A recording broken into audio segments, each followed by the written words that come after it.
Hi வணக்கம். வாங்க இன்றைக்கு மாச கருவாட்டு சம்பல் செய்வோம். தேவையான பொருட்கள் போட்டிருக்கு. முதல்ல வெங்காயத்தை நல்ல மெல்லிசாக வெட்டிட்டு அதை எண்ணெயில் போட்டு பொரித்தெடுப்போம். வெங்காயம் ஒவ்வொன்றும் தனித்தனியாக கலரணும். மூளை வெட்டிட்டு சின்ன சின்ன வெட்டணும். மூளை வெட்டினா தான் தனித்தனியாக கலரும். வெங்காயம் பொன்னிறமாக பொரிக்கட்டும். கொஞ்சம் கொஞ்சமாக போட்டு பொரிச்செடுத்தால் தான் கருகாமல் வெங்காயம் பொன்னிறமாக எடுக்கலாம்.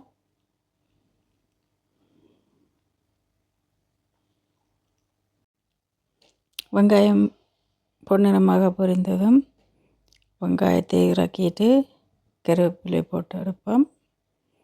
கருவேப்பிலை முருக பொரிந்ததும் வேறொரு சட்டி வைத்து அதில் கருவாட்டை போட்டு பொரிப்போம். கருவாடு மெல்லிய சூட்டில் பொரிக்க வேணும். கருவாடோடு சேர்த்து கஜுவையும் போட்டு பொரிப்போம். கஜுவும் கருவாடும் சேர்ந்து பொரிச்சா தான் கஜுவில் கருவாடுன்ற வாசம் வரும்.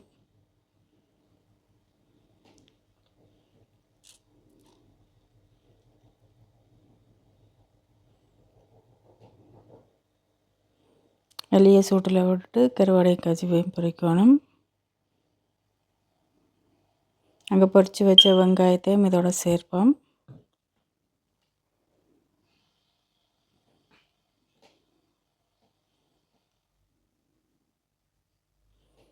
தேவையான அளவு தூள் உப்பு சேர்ப்போம். நான் வளமையாக பாவிக்கிற கறித்தூள் தான் சேர்த்துருக்குறேன். அதுவும் சுவையாக தான் இருக்கும்.